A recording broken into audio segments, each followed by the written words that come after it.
अस्सलाम वालेकुम dear students. आज का जो हमारा टॉपिक है मुस्लिम रूल इन इंडिया 712 से लेकर 1857 तक। सबसे पहले ये वाला टॉपिक पाकिस्तान स्टडी में भी यूज़ होता है, ये हिस्ट्री में भी यूज़ होता है और ये जनरल नॉलेज में भी यूज़ होता है। We are going to discuss the topic. Let's start. हम टॉपिक स्टार्ट करते हैं।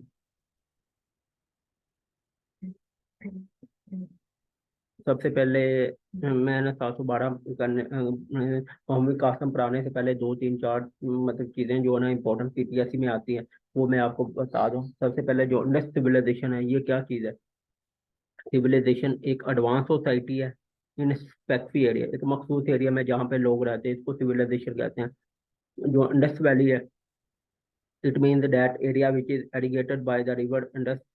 मतलब जो लोग दरिया के करीब रहते हैं, इसको इंडस वैली कहा जाता है। और उसके अलावा 1922 एडी में सर जॉन मार्च ने दो सिटीज दरियाफ्त की थी। आर्कियोलॉजिकल जो थी expert under the supervision of sir John Marshall ने। एक का मांजूदौरो था, दूसरे का हड़प्पा। मांजूदौरो सिंध में और जो हड़प्पा है ये पंजाब में। हड़प्पा नियर कौन से साहिवाल में, कौन से रिवर पे? रिवर रावी पे। इन दोनों के दरमियान टोटल डिस्टेंस कितना है? 720 किलोमीटर। ये आपको बता दूं। और ये कई दफा पीपीएससी में क्वेश्चन आते हैं, ये आपको बता दूं। और सबसे पहले आपको ये चीज बता दूं, तो इंडस सिविलाइजेशन जो है ना, में चार फीचर थे ये इंडस वैल्यूजेशन। जो the following place show where the rule of Indus valley civilisation form.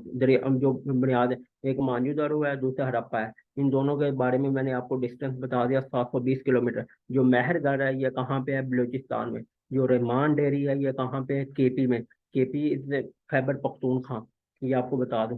उसके बाद ये एक दो और चीजें मैं आपको बता देता हूँ। स्टोन एज कौन सा टाइम पीरियड था? 2.5 मिलियन से लेकर 2500 BC था। उसके अलावा ब्रोन एज टाइम पीरियड कौन सा था? 2500 BC से लेकर 1500 BC तक। जो आयरन एज था, ये कौन सा था? आफ्टर 1500 BC तक। उसके अलावा जो आर्यान्स होते थे ना, आर्यान्स कौन है? ये आपको बता। जो पहले हम कहते हैं ना यार, सब कॉन्टिनेंट में सबसे पहले कौन से आए? तुर्क आए, या अरब आए, या सेंट्रल एशिया आर्यान्स आए, या मंगोल आए? तो आपने ये लाजमी क्वेश्चन लिखना है, Aryans came from central Asia in 1500 BC में सब कॉन्टिनेंट में आए। ये कई दफा पीपीएससी में क्वेश्चन पूछा जाता है। और मांझू का भी, हड़प्पा का भी, मेहरगढ़ का भी, और रेमान डेयरी भी। ये जनरल नॉलेज में चार पांच चीज।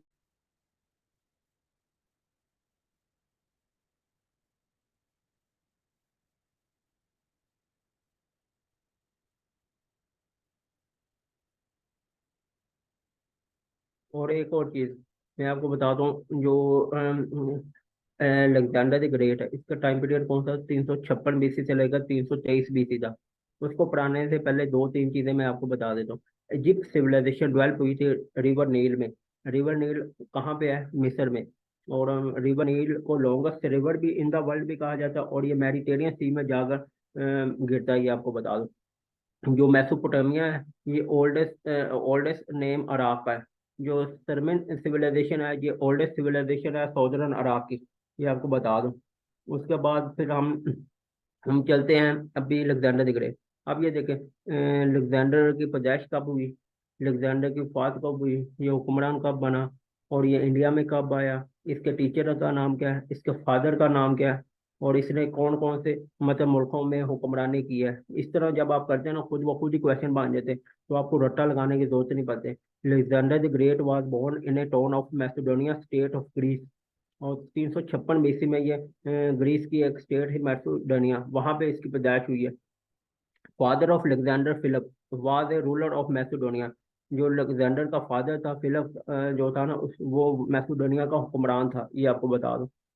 उसके बाद फिर हम चलते हैं 336 BC में अलेक्जेंडर ये हुक्मरान बना। 336 BC में। उसके बाद अलेक्जेंडर ने हुक्मरान बनने के बाद कौन से मुल्क फतह की? ईरान किया, मिस्र किया, इराक किया, सीरिया किया।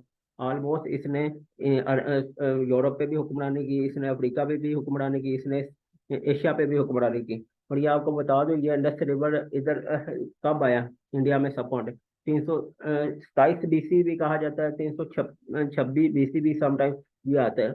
Close according to question answer देना होता है, पर एग्जैक्ट जो थी है ना 327 बीसी में ये इधर आया है। और ये इसने रिवर झेलम पे है ना, या on the bank of river Jhelum Alexander had to fight with Hindu raja Porus. इसने ना हिंदू राजा जो पोरस था ना उसको शिकस्त दी थी, ये आपको बता दें। और ये वापस जाते हुए बेबीलोन जो इराक में है जगह, वहां पे इसकी डेथ हुई है 33 साल की उम्र में। और एक और चीज बता देता हूँ, अलेक्जेंडर द ग्रेट के टीचर का नाम क्या था? अरस्तु। अरस्तु को क्या कहा जाता है? फादर ऑफ बायोलॉजी भी कहा जाता है, फादर ऑफ पॉलिटिकल साइंस भी कहा जाता है। उसके बाद अरस्तु के जो टीचर का नाम था वो अफलातून, अफलातून के टीचर का नाम था सुकरात। और इन तीनों का ताल्लुक कौन सी कंट्री से था? ग्रीस। ग्रीस से तो यूनान, यूनान कहाँ पे है? ये आपको बता दूं, यूरोप में, ये आपको बता दूं। ये देखिए इस तरह चीजें आप बढ़ते हैं ना तो खुद ब खुद ही एमसीक्यू क्लियर हो जाते हैं। उसके बाद फिर हम चलते हैं मौर्य किंगडम। मौर्य किंगडम की बुनियाद किसने रखी? ये चंद्रगुप्त मौर्य था। इसने इसने इंडो पाक में गवर्नमेंट की इसकी बुनियाद रखी, ये आपको बता दूं 324 बीसी में। और अशोका द ग्रेट की, जो अशोका द ग्रेट था, इसका टाइम पीरियड था 293 से लेकर 232 था। और ये इसकी पैदाइश हुई है 293 में।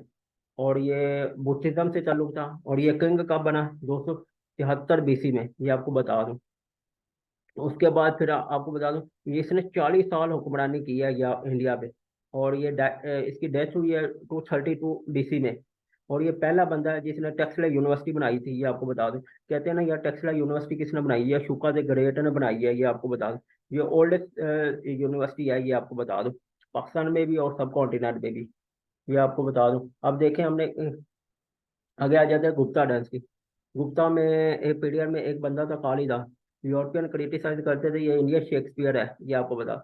इसके बाद एक आती है हर्ष डैक्सी। ये 606 एडी से लेकर 647 एडी तक इसका टाइम पीरियड। अभी देखिए हमने क्या पढ़ी? सिविलाइजेशन पढ़ी, अंडर सिविलाइजेशन पढ़ी, मिस्र की सिविलाइजेशन पढ़ी, इराक की सिविलाइजेशन पढ़ी, फिर अलेक्जेंडर द ग्रेट को पढ़ा, फिर अशोका द ग्रेट को पढ़ा, फिर उसके अलावा हर्ष और गुप्ता डायनेस्टी ये वाली। जब अभी आप इस तरह ये चीजें पढ़ते हैं ना खुद ब खुद ही एमसीक्यू जनरेट हो रहे हैं, देखे जाए। उसके बाद फिर आ जाता है मोहम्मद बिन कासिम। मोहम्मद बिन कासिम का ताल्लुक किस कबीले से था? मोहम्मद बिन कासिम का कबीला जो ताइफ से था, ये आपको बता। उसकी पैदाइश हुई थी 696 में। और इसकी डेथ हुई है 715 में। उस वक्त हुक्मरानी कौन सी थी इस्लामिक, जो सऊदी अरब वगैरह में उमैया खिलाफत थी। इराक का गवर्नर कौन था? हज्जाज बिन यूसुफ। इसका टाइम पीरियड कौन सा था? 661 में इसकी पैदाइश हुई, 714 में इसकी वफात हुई। और हज्जाज बिन यूसुफ के बारे में ये भी है, ये मोहम्मद बिन कासिम का मतलब सुसर भी था। और मोहम्मद कासिम के फादर सन इन लॉ कौन थे? ये हज्जाज बिन यूसुफ थे। और इसने हज्जाज बिन यूसुफ की बेटी के साथ शादी हुई थी मोहम्मद बिन कासिम की। और एक और भी चीज बता दूं हज्जाज बिन यूसुफ के बारे में। ये कहा जाता है जो कुरान पाक पे अरब लगाए थे ना वो हज्जाज बिन यूसुफ ने लगाए थे, डॉट्स वगैरह, ये आपको बता दें। ये भी कई दफा इस्लामिक हिस्ट्री में भी क्वेश्चन आता है। उसके बाद फिर आपको बता दें वो जो लोग आते थे ना इसकी वजह क्या है, सिंध को फतह क्यों हुआ, मुझे ये बताएं। सबसे पहले जो राजा दाहर फोर्सी ने मुस्लिम शिप पे ना अटैक किया था। जो अरब लोग आते थे ना, मतलब ट्रेड करने के लिए, वो इधर मतलब मसाला जात वगैरह सिलोन वगैरह या कराची वाले इस तरह एरिया से। तो अरब वालों ने कहा, हज्जाज बिन यूसुफ ने कहा यार हमारे शिप पे हमला हुआ है। तो राजा दाहर ने को कहा आप इंक्वायरी वगैरह कर। तो राजा दाहर ने इनकार कर दिया था, ये आपको बता दूं। उसके बाद फिर मोहम्मद बिन कासिम ने, उसके बाद हज्जाज बिन यूसुफ ने क्या किया? उबैदुल्लाह को भेजा इधर, उसको शिकस्त हुई। फिर हज्जाज बिन यूसुफ ने मोहम्मद बिन कासिम को भेजा 712 एडी में। और हज्जाज बिन यूसुफ को 12,000 कमांडो वगैरह जो आर्मी थी, ईच एंड एवरीथिंग लेकर उसने राजा दाखर को शिकस्त दी, ये आपको बता दो। उसके बाद कंपेन क्या मसला हुआ? थर्ड एक्सपेल जो जीबल था ना, कराची का पुराना नाम, इसको कहा जाता है दीबल। कराची का पुराना नाम कराची था, दीबल ओल्ड नेम है और new name Karachi. Neuron Hyderabad को कहा जाता है, बरहमाबाद कहा जाता है, शाहजपुरा को, और रोरी कहा जाता है, रोरी नवाबशाह को कहा जाता है। Meet by raja forces capture Multan, ये आपको बता दें। सक्सेस क्यों हुई? सबसे पहले तो सुपीरियर मिलिट्री इक्विपमेंट थी इनके पास, मिलिट्री पूरी मतलब पूरा इनके पास बंदोबस्त किया हुआ था।